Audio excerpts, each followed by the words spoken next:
Você vai ouvir agora uma série de estudos proféticos que irão edificar profundamente a sua vida.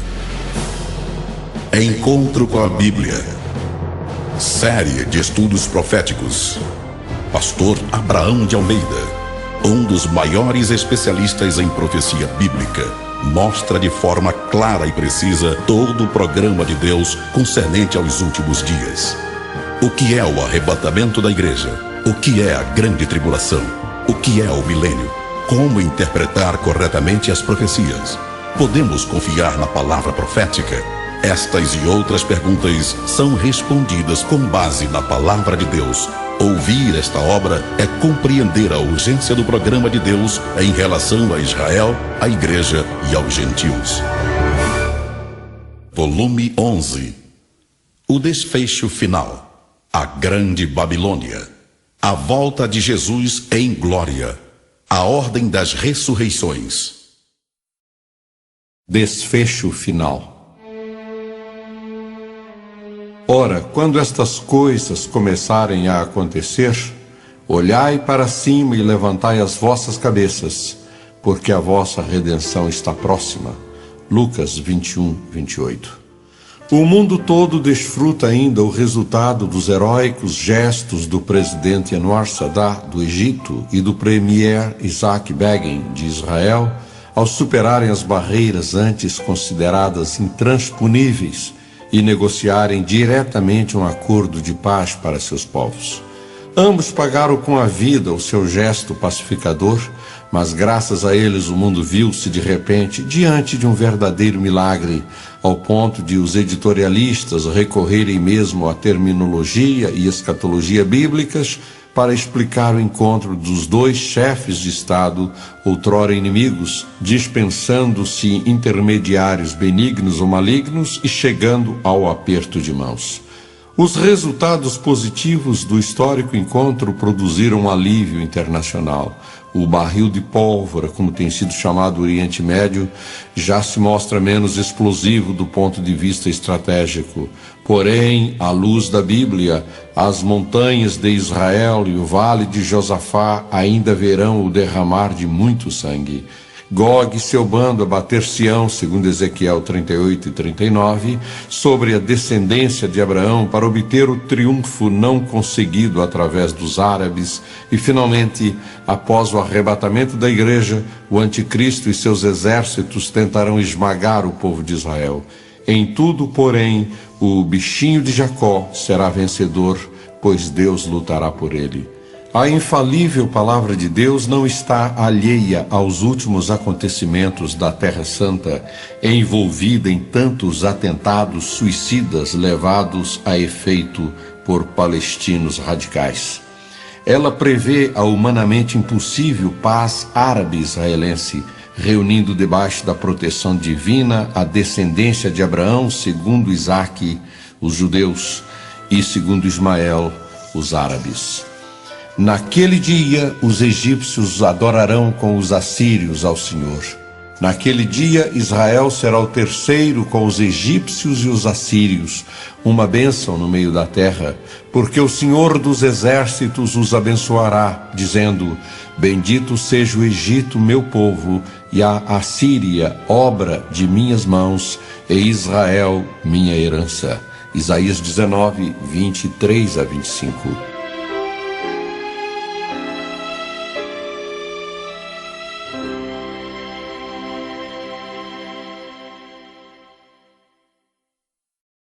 A grande igreja vindoura.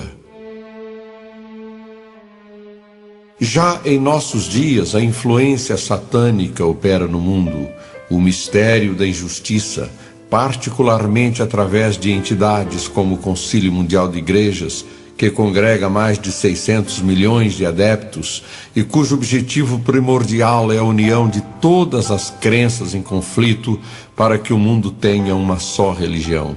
Em uma palavra, isto quer dizer sincretismo. O símbolo do CMI é todos no mesmo barco: catolicismo, protestantismo, budismo, espiritismo, islamismo, etc. Convictos da necessidade das diversas confissões religiosas se unirem para a formação da grande igreja vindoura, Os ecumenistas modernos não se importam com o caráter teológico que essa superigreja venha a adquirir. E, para tanto, eles têm se empenhado na depreciação das doutrinas bíblicas fundamentais, atacando mesmo a pessoa de Cristo. Em Nova Delhi, no ano de 1961, o CMI afirmou na pessoa de um de seus mais destacados líderes, abro aspas, dentro da igreja cristã sempre se tem levantado o perigo de, ao procurar estabelecer ou proclamar o caráter único de seu Senhor, desprezar todas as outras luzes e depreciá-las. Não é esse o caminho de Jesus, de modo algum. Ele não considerou o mundo como sendo igualmente entenebrecido em todos os lugares. Não podemos evitar a pedra de tropeço que isso pode levantar, fingindo que ele, Cristo, é apenas uma luz entre as outras. Ele não tem a intenção de competir com as luzes do mundo. Fecho aspas. Segundo aos Tessalonicenses 2, versículos 7 a 9. Essa deslavada blasfêmia contra a pessoa de Cristo e essa grave ofensa à infalível palavra de Deus tem sido uma constante nos concorridos encontros internacionais dessa entidade. Percebe-se que o movimento ecumênico mundial tem um claro e precípuo objetivo: desacreditar a Bíblia e fazer de Jesus apenas um mito. Dessa maneira, o Concílio Mundial de Igrejas pretende nivelar todas as correntes religiosas do mundo, cristãs e pagãs, e em seguida enfeixá-las numa super e única igreja, bem ao gosto do vindouro anticristo.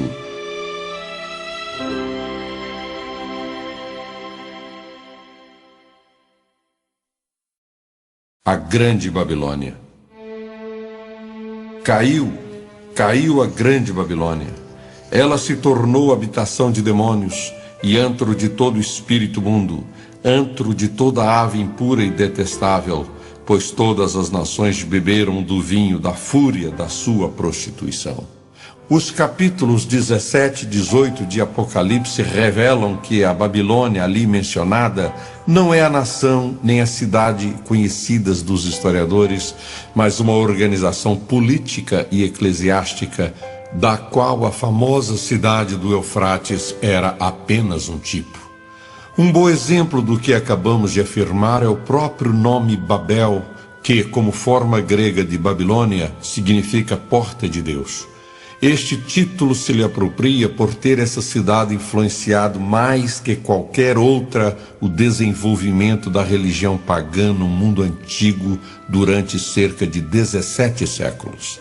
Assim, a famosa Torre de Babel, cujos restos a arqueologia tem desenterrado nas cercanias da cidade propriamente dita, tornou-se símbolo da confusão religiosa, da rebelião contra Deus e do orgulho humano. Nosso nome será famoso, Gênesis 11:4. A memória de Nimrod, perpetuada na gravura e na escultura, embelezou-se pela lenda que o transformou em divindade, a quem as gerações futuras dirigiam súplicas. John D. Davis, Dicionário da Bíblia, Casa Publicadora Batista, Rio de Janeiro, 1965, página 421. Após o dilúvio, foi em Babilônia que a mesma atitude de negação de Deus se manifestou, particularmente através de Nimrod e Semíramis. Era o mistério da injustiça a que se refere o apóstolo Paulo, mais uma vez operando desde a expulsão de Adão e Eva do Éden. Era objetivo de Satanás organizar uma igreja falsa, estruturada dentro de um sistema religioso no qual fosse adorada uma falsa trindade. Dentro dessa organização, o próprio Satanás vem preparando o mundo para a sua manifestação futura, quando reinará por um pouco de tempo através das duas bestas.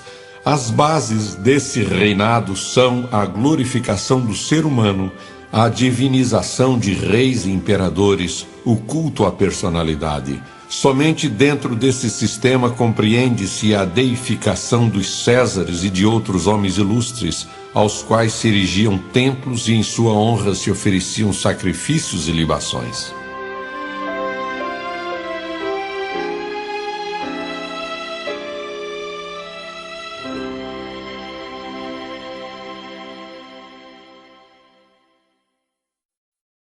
a grande prostituta. O capítulo 17 de Apocalipse começa com o convite feito a João por um dos 7 anjos que tinham as 7 taças, para que o apóstolo fosse e visse o julgamento da grande prostituta que está sentada sobre muitas águas, e com a qual os reis da terra se prostituíram e os habitantes da terra se embriagaram com o vinho da sua prostituição.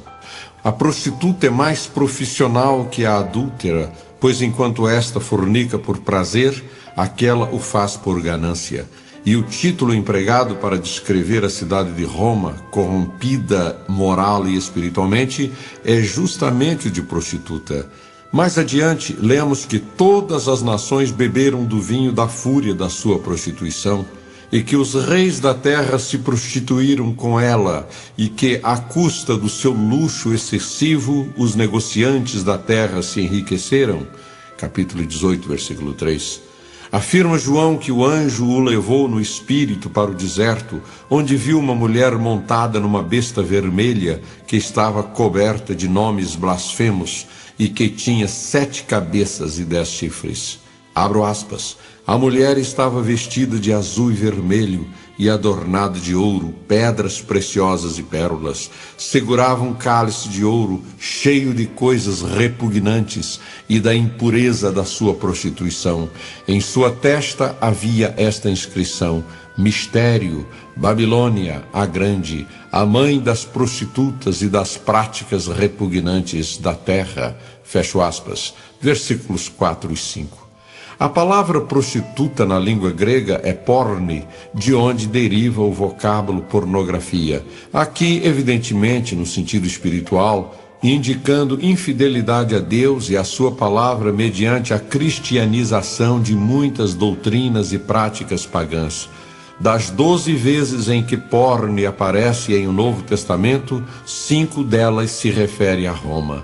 A besta sobre a qual a mulher se assenta é a mesma de Apocalipse 13, 1 a 10. Aqui ela aparece vestida com a cor do dragão. Os nomes de blasfêmia devem ser uma referência aos títulos blasfemos reclamados pelos imperadores romanos, entre os quais menciono Sebastos ou Augustus, significando reverência, Divus, divino, Teios, Deus, Soter, Salvador, Dominus, Senhor, Kyrios, Senhor. A descrição da grande prostituta de Apocalipse 17 mostra um sistema organizado da religião pagã romana. Abro aspas. Para os leitores da época primitiva, o poder sectário romano cavalgava sobre o poder político. É por isso que os Césares continuamente estiveram reclamando atributos divinos. Eles não tomavam nenhuma decisão sem antes consultar seus deuses mitológicos ou com seus representantes no sacerdócio.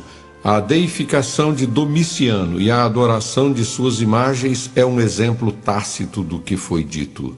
O imperador Calígula proclamou-se um deus comparável a Júpiter. Todas as cabeças dos deuses romanos foram removidas e em seu lugar se colocaram cópias de sua própria cabeça.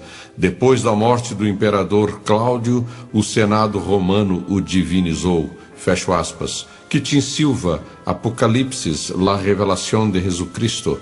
Apocalipse, a Revelação de Jesus Cristo, Clie, Barcelona, 1989, página 247. Mas a Roma do Apocalipse revela um estado muito pior do que aquela metrópole dos tempos apostólicos. Diz a Bíblia que no final dos tempos, os negociantes que negociavam com Roma muitos produtos, inclusive corpos e almas de seres humanos, ficarão de longe, amedrontados com o tormento dela, e chorarão e se lamentarão, gritando: ai, a grande cidade, vestida de linho fino, de roupas de púrpura e vestes vermelhas, adornada de ouro, pedras preciosas e pérolas. Em apenas 1 hora tamanha riqueza foi arruinada. Capítulos 18, versículos 16 e 17. O último estado da prostituta Igreja de Roma incluirá também a Igreja grega e todos os protestantes mundanos que não forem arrebatados.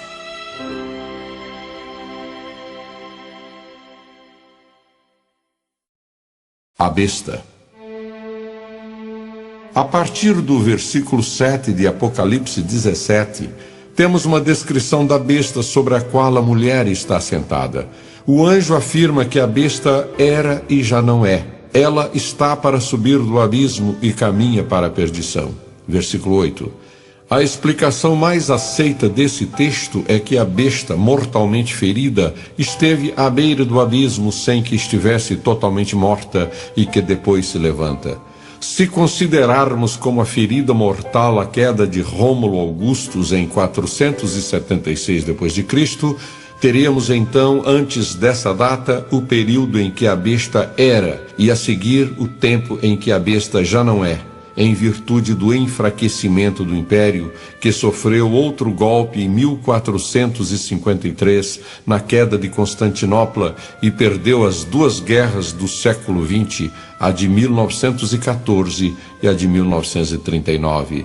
Não nos esqueçamos de que, modernamente, o Império Romano teve como cabeça o César, ou Kaiser, da Alemanha. O seu levantamento do abismo será, então, a manifestação do ditador após o arrebatamento da igreja e que reinará durante pouco tempo, ou seja, 7 anos. Os habitantes da terra, cujos nomes não foram escritos no livro da vida desde a criação do mundo, ficarão admirados quando virem a besta, porque ela era, agora não é, e entretanto virá. Os versículos 9 a 11 indicam que as 7 cabeças da besta são 7 montes, e são também 7 reis. Roma, como a Urbe Septemontium, é a cidade das famosas 7 colinas, que são Aventino, Palatino, Célio, Esquilino, Viminal, Quirinal e Capitolino. Quanto aos 7 reis, diz o anjo que 5 já caíram. Um ainda existe e o outro ainda não surgiu, mas quando surgir, deverá permanecer durante pouco tempo. Versículo 10. Se considerarmos os 7 reis como 7 potências que ao longo dos séculos têm tentado destruir Israel, teríamos então o Egito, a Assíria, a Babilônia, a Medopérsia e a Grécia, como os 5 que de fato já haviam caído nos dias de João. Roma era a potência que existia e que ainda existe. A 7ª potência será, então, o Império Romano restaurado sob a ditadura da primeira besta, o ditador que terá como aliado o Anticristo. Prefiro esta interpretação à outra, também aceita por muitos, de que os 7 chifres são os 7 diferentes tipos de governo registrados em Roma, como reis, cônsules, ditadores, decênviros, tribunos, militares e imperadores.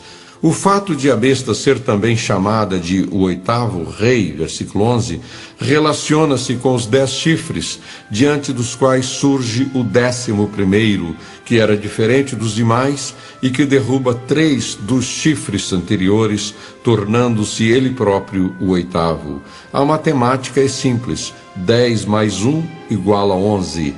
11 menos 3 igual a 8.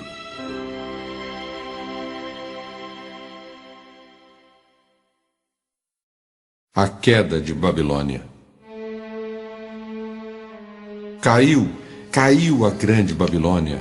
Ela se tornou habitação de demônios e antro de todo espírito imundo, antro de toda ave impura e detestável, pois todas as nações beberam do vinho da fúria da sua prostituição. Os reis da terra se prostituíram com ela. À custa do seu luxo excessivo, os negociantes da terra se enriqueceram. Apocalipse 18, versículos 2 e 3.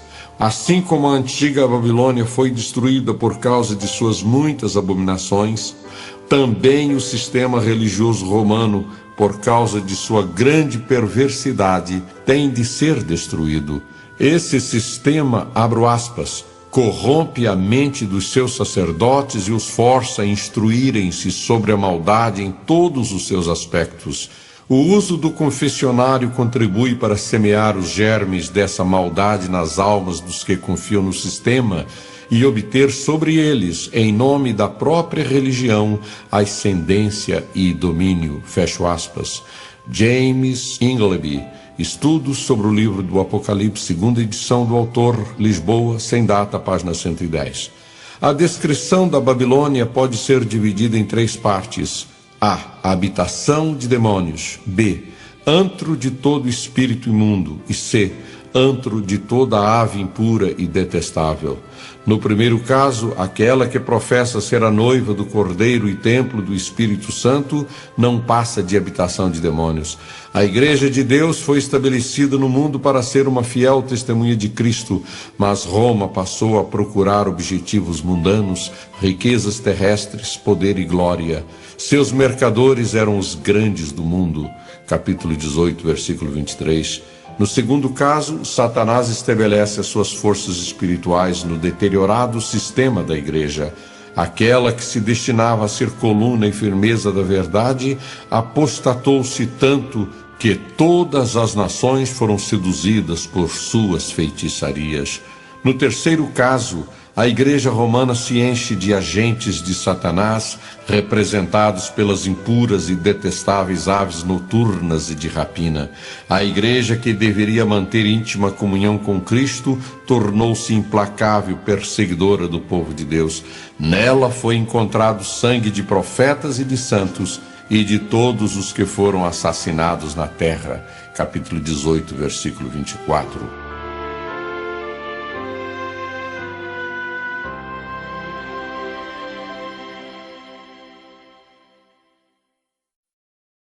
A volta de Jesus em glória.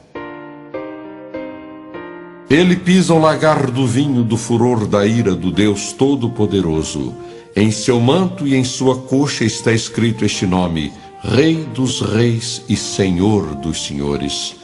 Em primeiro lugar, Jesus voltará com sua igreja glorificada. O arrebatamento constitui a primeira fase do retorno de Cristo, a partir do qual ocorrem na terra os eventos relacionados com a ira de Deus e ocorrem nos céus os eventos relacionados com a igreja. João diz que, vendo o céu aberto, apareceu um cavalo branco, cujo cavaleiro se chama Fiel e Verdadeiro, e julga e guerreia com justiça. Seus olhos eram como chamas de fogo, e em sua cabeça havia muitas coroas e um nome que só ele conhece e ninguém mais. Estava vestido com um manto tingido de sangue, e o seu nome é Palavra de Deus. João prossegue descrevendo que o cavaleiro estava sendo seguido pelos exércitos dos céus, vestidos de linho fino, branco e puro, e montados em cavalos brancos. De sua boca saía uma espada afiada, com a qual ferirá as nações. Ele as governará com cetro de ferro. Ele pisa o lagar do vinho do furor da ira do Deus Todo-Poderoso. Em seu manto e em sua coxa está escrito este nome: Rei dos Reis e Senhor dos Senhores. Apocalipse 19, versículos 11 a 16. Em segundo lugar, Jesus porá seus pés sobre o Monte das Oliveiras, que se fenderá em dois.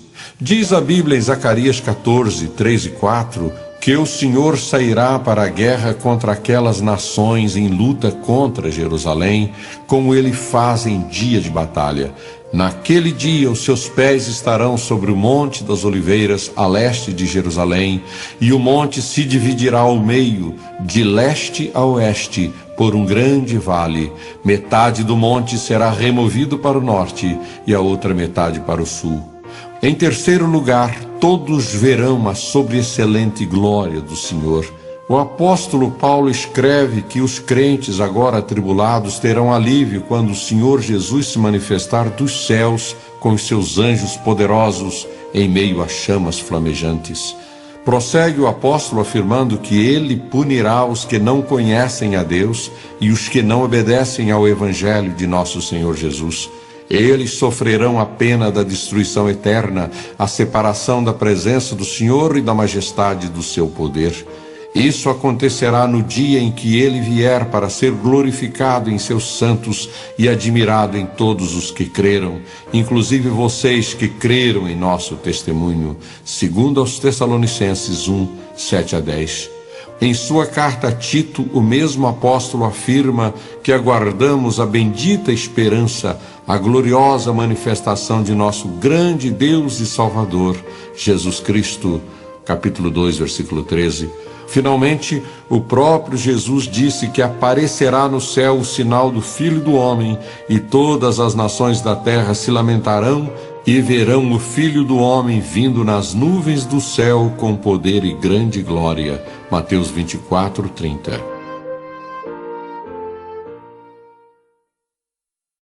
Os judeus na vinda de Jesus em glória. Será um tempo de conversão. O apóstolo Paulo, ao afirmar que ao final todo o remanescente de Israel será salvo, Romanos 11, 26 e 27, cita os profetas Isaías e Jeremias. Virá de Sião o Redentor que desviará de Jacó impiedade, e esta é a minha aliança com eles, quando eu remover os seus pecados. Isaías afirma que os que forem deixados em Sião e ficarem em Jerusalém serão chamados santos, todos os inscritos para viverem em Jerusalém. E Oséias escreve que os israelitas haveriam de viver muitos dias sem rei e sem líder, sem sacrifício e sem colunas sagradas, sem colete sacerdotal e sem ídolos de família. Depois disso, os israelitas voltarão e buscarão o Senhor, o seu Deus, e Davi, seu rei. Virão tremendo atrás do Senhor e das suas bênçãos nos últimos dias. Isaías 4, 3 a 4 e Oséias 3, 5. Outros profetas também escreveram acerca dessa conversão final do povo de Israel. Através de Zacarias, capítulo 12, versículo 10, Deus promete derramar um espírito de ação de graças e de súplicas sobre a família de Davi e sobre os habitantes de Jerusalém. Estes olharão para aquele a quem traspassaram e chorarão por ele como quem chora a perda de um filho único, e se lamentarão amargamente por ele como quem lamenta a perda do filho mais velho. O mesmo Zacarias diz mais adiante que naquele dia uma fonte jorrará para os descendentes de Davi e para os habitantes de Jerusalém, para purificá-los do pecado e da impureza. Naquele dia eliminarei da terra de Israel os nomes de ídolos e nunca mais serão lembrados, diz o Senhor dos Exércitos. Removerei da terra tanto os profetas como o espírito imundo. Capítulo 13, versículos 1 e 2. Por meio de Ezequiel, o Senhor promete tirar os israelitas dentre as nações e ajuntá-los do meio de todas as terras e os levar de volta para a sua própria terra. Promete ainda aspergir água pura sobre eles e purificá-los de todas as suas impurezas e de seus ídolos. Darei a vocês um coração novo e porei um espírito novo em vocês. Tirarei de vocês o coração de pedra e lhes darei um coração de carne. Porei o meu espírito em vocês e os levarei a agirem segundo os meus decretos e a obedecerem fielmente às minhas leis. Capítulo 36, versículos 24 a 27. Falando desse tempo da conversão final dos israelitas, Jeremias afirma que naqueles dias, naquela época, diz o Senhor, se procurará pela iniquidade de Israel, mas nada será achado, pelos pecados de Judá, mas nenhum será encontrado, pois perdoarei o remanescente que eu poupar. Capítulo 50, versículo 20. A primeira besta na vinda de Jesus em glória. Em primeiro lugar, Jesus vencerá o ditador e o anticristo. O apóstolo João viu no Apocalipse a besta, os reis da terra e seus exércitos reunidos para guerrearem contra o Cristo Todo-Poderoso. Mas a besta foi presa e com ela o falso profeta que havia realizado os sinais miraculosos em nome dela, com os quais ele havia enganado os que receberam a marca da besta e adoraram a imagem dela. Os dois foram lançados vivos no lago de fogo que arde com enxofre. Um pouco antes, falando da mesma besta e seus exércitos, João diz que guerrearão contra o Cordeiro, mas o Cordeiro os vencerá, pois é o Senhor dos senhores e o Rei dos reis, e vencerão com eles os seus chamados, escolhidos e fiéis. Capítulo 19, versículos 19 a 20 e capítulo 17, versículo 14. Nesse tempo se cumprirá a profecia do Salmo 2, versículos 8 e 9. Pede-me e te darei as nações como herança e os confins da terra como tua propriedade. Tu as quebrarás com vara de ferro e as despedaçarás como um vaso de barro. E também a de Isaías 66:15. Vejam, o Senhor vem num fogo e os seus carros são como um turbilhão. Transformará em fúria sua ira e em labaredas de fogo a sua repreensão.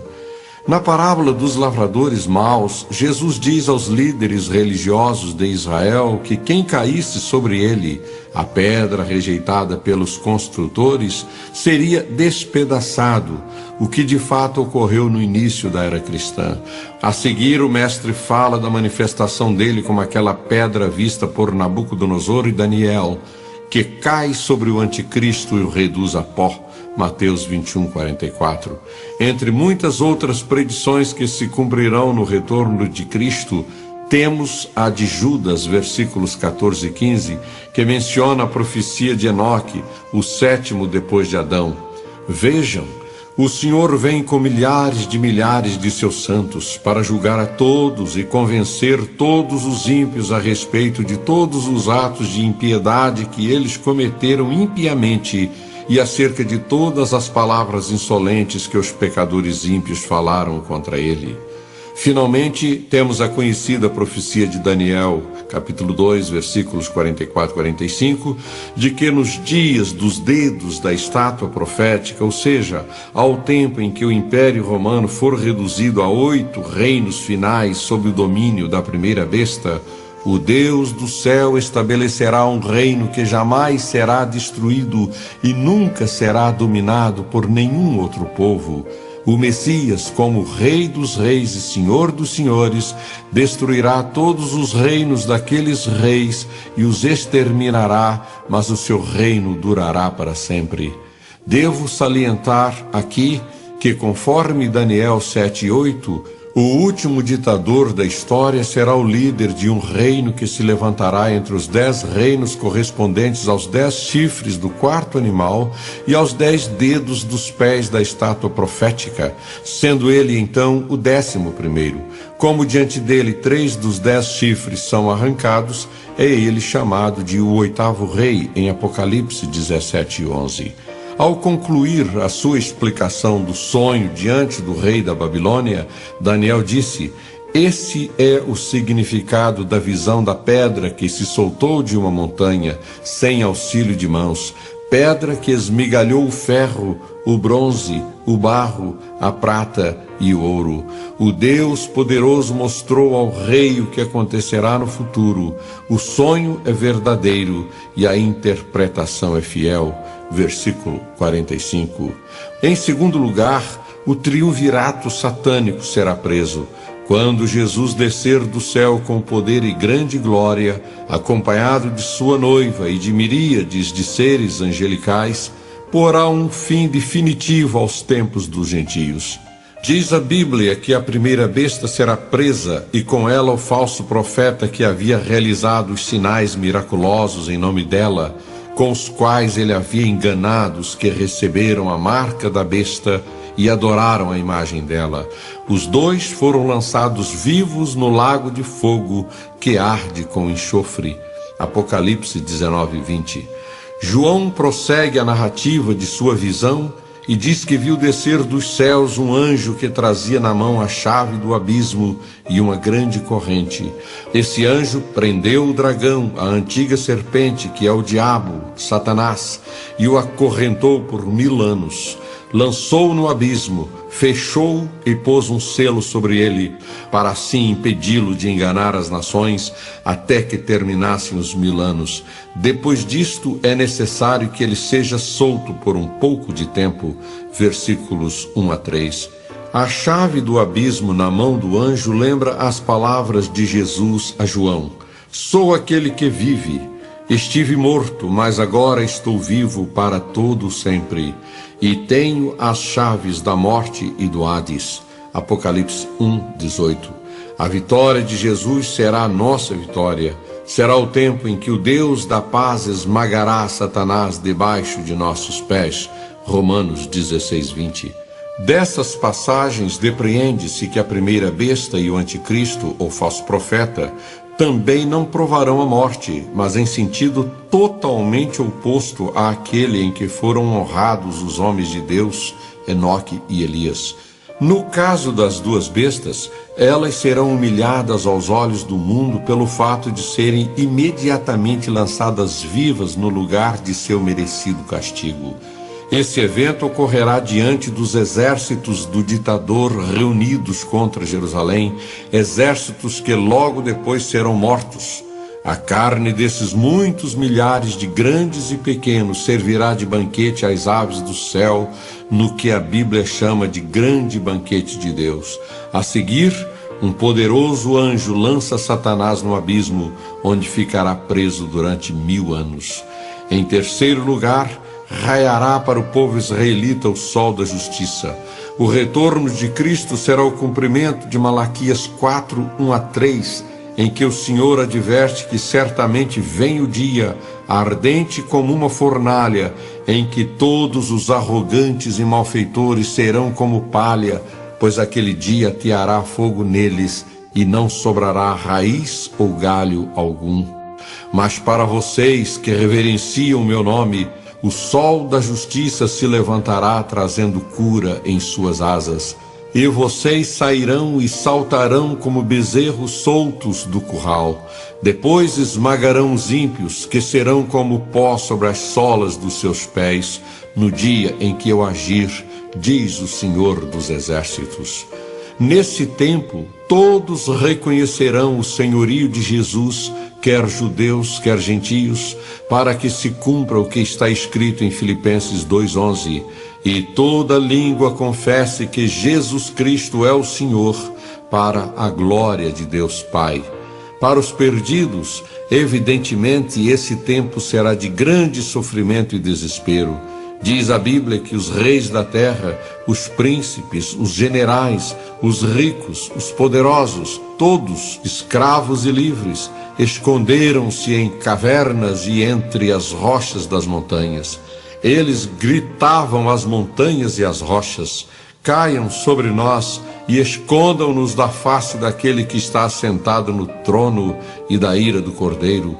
Pois chegou o grande dia da ira deles, e quem poderá suportar? Apocalipse 6, versículos 15-17.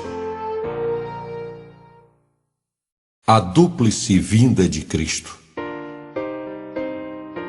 A Bíblia ensina com muita clareza que Jesus virá primeiramente para o arrebatamento e depois para o estabelecimento de seu reino de 1000 anos aqui na terra. Ele virá primeiramente como ladrão e depois como relâmpago, ensinando acerca da necessidade de os discípulos estarem vigilantes pelo fato de não saberem a hora em que o seu Senhor virá.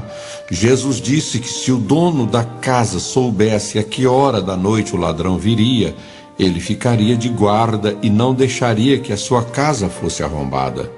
Assim vocês também precisam estar preparados, porque o Filho do Homem virá numa hora em que vocês menos esperam. Mateus 24, 42-44. Como um ladrão, Jesus não será visto pelo mundo, mas como relâmpago cujo brilho vai de uma extremidade à outra do céu, todo o olho verá o Filho do Homem no seu dia. Lucas 17, 24. Jesus virá primeiro como a estrela da alva e depois como o sol da justiça. O próprio Jesus diz: eu sou a raiz e o descendente de Davi, a resplandecente estrela da manhã. Apocalipse 22:16. O apóstolo Pedro adverte que temos ainda mais firme a palavra dos profetas, como uma candeia que brilha em lugar escuro, até que o dia clareie e a estrela da alva nasça no coração de vocês. 2 Pedro, capítulo 1, versículo 19. Como o sol da justiça, Jesus virá em socorro de Israel, trazendo cura em suas asas, e isso naquele dia que vem ardente como fornalha, em que todos os arrogantes e malfeitores serão como palha, um dia que ateará fogo neles. Malaquias 4, 1-2. Este é o contexto da batalha final do Armagedon. Jesus virá primeiramente como noivo e depois como rei. Na parábola das 10 virgens, Jesus afirma que o reino dos céus será, pois, semelhante a 10 virgens que pegaram suas candeias e saíram para encontrar-se com o noivo. Mateus 25:1. Mais adiante, no mesmo capítulo 25 de Mateus, Jesus fala dele mesmo como o Rei dos reis e o Senhor dos senhores. Então o rei dirá aos que estiverem à sua direita: venham, benditos de meu Pai, recebam como herança o reino que lhes foi preparado desde a criação do mundo. Versículos 31 a 34. Jesus virá primeiramente para o banquete nupcial e depois para o trono. As virgens que estavam preparadas entraram com ele, Jesus, para o banquete de casamento, e a porta foi fechada. Mateus 25:10. Já na sua vinda para estabelecer o milênio, o Filho do Homem virá em toda a sua glória com todos os anjos e assentar-se-á em seu trono na glória celestial. Mateus 25:31. Comparando Mateus 25:1 com Lucas 12:36, percebemos que Jesus vem para o rapto antes do banquete nupcial e depois ele volta após as bodas. Eis suas palavras: estejam prontos para servir e conservem acesas as suas candeias, como aqueles que esperam seu Senhor voltar de um banquete de casamento. Jesus virá primeiramente para sua noiva e depois com a sua esposa. Sua promessa aos discípulos preocupados foi a de que, se ele fosse e lhes preparasse lugar, então voltaria e os levaria para ele mesmo, para que onde ele estivesse, também os seus pudessem com ele estar. João 14:3. O apóstolo Paulo escreveu que quando Cristo se manifestar, então nós nos manifestaremos com ele em glória. Colossenses 3:4. E Judas cita a profecia de Enoque, já citada. Vejam, o Senhor vem com milhares de seus santos para julgar a todos e convencer todos os ímpios a respeito de todos os atos de impiedade que eles cometeram impiamente e acerca de todas as palavras insolentes que os pecadores ímpios falaram contra ele. Versículos 14 e 15. Jesus virá primeiramente até os ares e depois ao Monte das Oliveiras. Afirma o apóstolo Paulo que na vinda do Senhor, os mortos em Cristo ressuscitarão primeiro. Depois nós, os que estivermos vivos, seremos arrebatados juntamente com eles nas nuvens para o encontro do Senhor nos ares. E assim estaremos com o Senhor para sempre. 1 aos Tessalonicenses 4, versículo 17. Referindo-se à batalha final do Armagedon, o profeta Zacarias escreveu que o Senhor sairá para a guerra contra aquelas nações, como ele faz em dia de batalha. Naquele dia os seus pés estarão sobre o Monte das Oliveiras, a leste de Jerusalém, e o monte se dividirá ao meio. Zacarias 14, 3 a 4. Jesus primeiramente receberá a noiva, depois será recebido por Israel. No rapto, Jesus receberá a noiva nos ares e nos levará para ele mesmo. João 14, 3. 7 anos mais tarde, Jesus derramará sobre a família de Davi e sobre os habitantes de Jerusalém um espírito de ação de graças e de súplicas.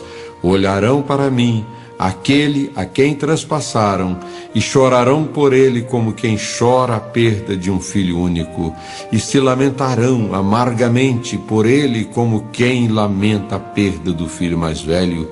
Zacarias 12, versículo 10. Jesus virá primeiramente para a nossa união com ele, depois para revelar-se ao mundo nos céus. Na vinda de Jesus para o rapto, estaremos com ele para sempre. 1 aos Tessalonicenses 4,17.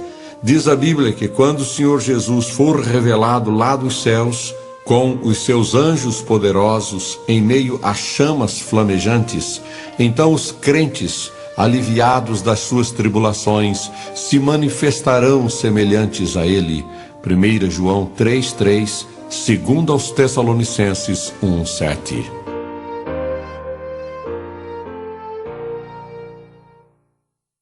Cristo, as primícias.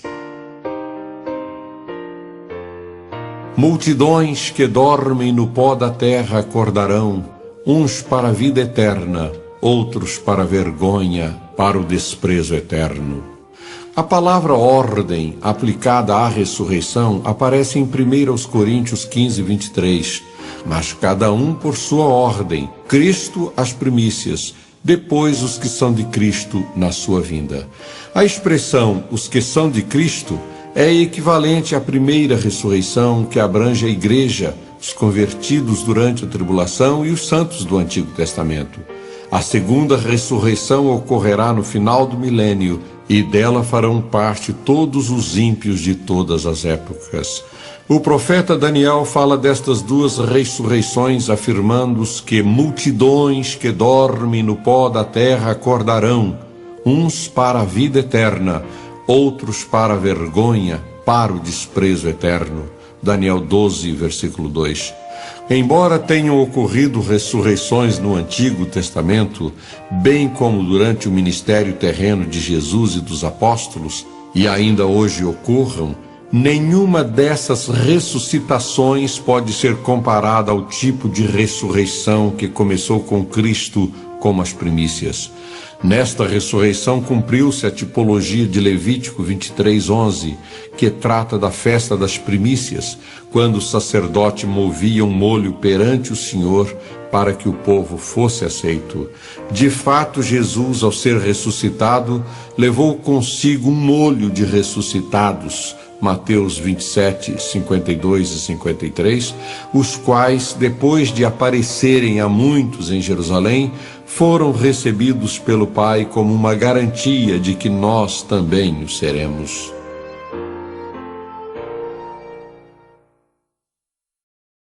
A primeira ressurreição.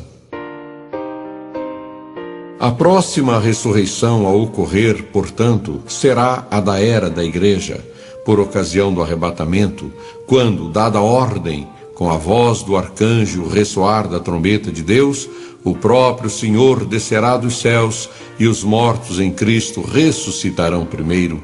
1 aos Tessalonicenses 4,16.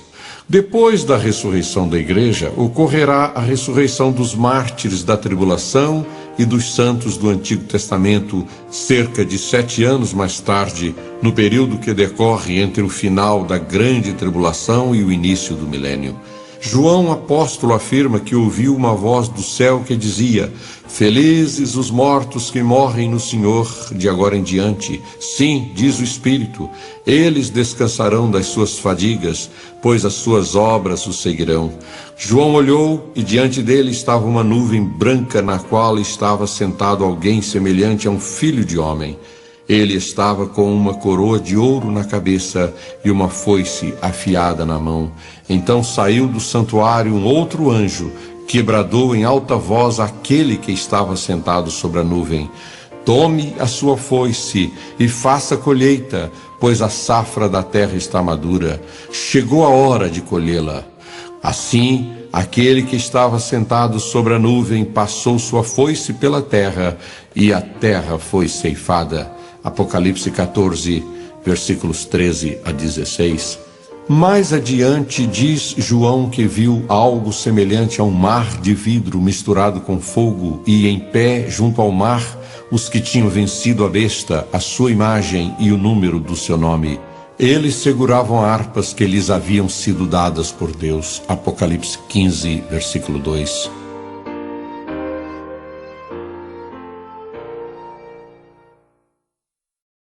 A segunda ressurreição. A segunda ressurreição ocorrerá depois do milênio.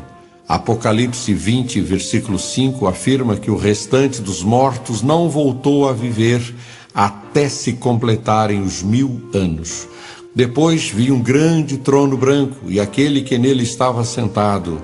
A terra e o céu fugiram da sua presença e não se encontrou lugar para eles. Versículo 11. Diante do trono, João viu os mortos, grandes e pequenos, em pé diante do trono, e livros foram abertos, inclusive o livro da vida. E os mortos foram julgados de acordo com o que tinham feito, segundo o que estava registrado nos livros.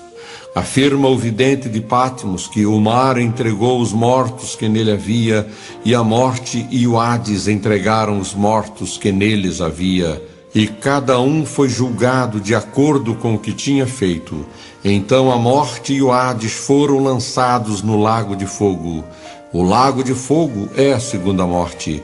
Aqueles cujos nomes não foram encontrados no livro da vida foram lançados no lago de fogo. Apocalipse 20, versículos 11 a 14.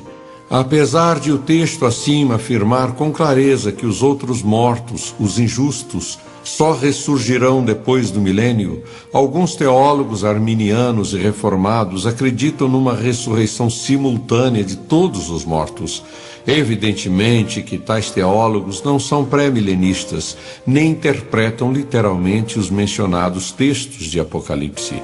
Além da clareza dos textos acima, temos ainda passagens como Lucas 20, 35 e 36, Marcos 12, 25, Apocalipse 20, 5 a 6, Atos 4, 1 a 2 e Filipenses 3, 11, nas quais a palavra ressurreição vem seguida de dentre os mortos, sugerindo assim que há distinção entre a ressurreição dos justos e a dos maus.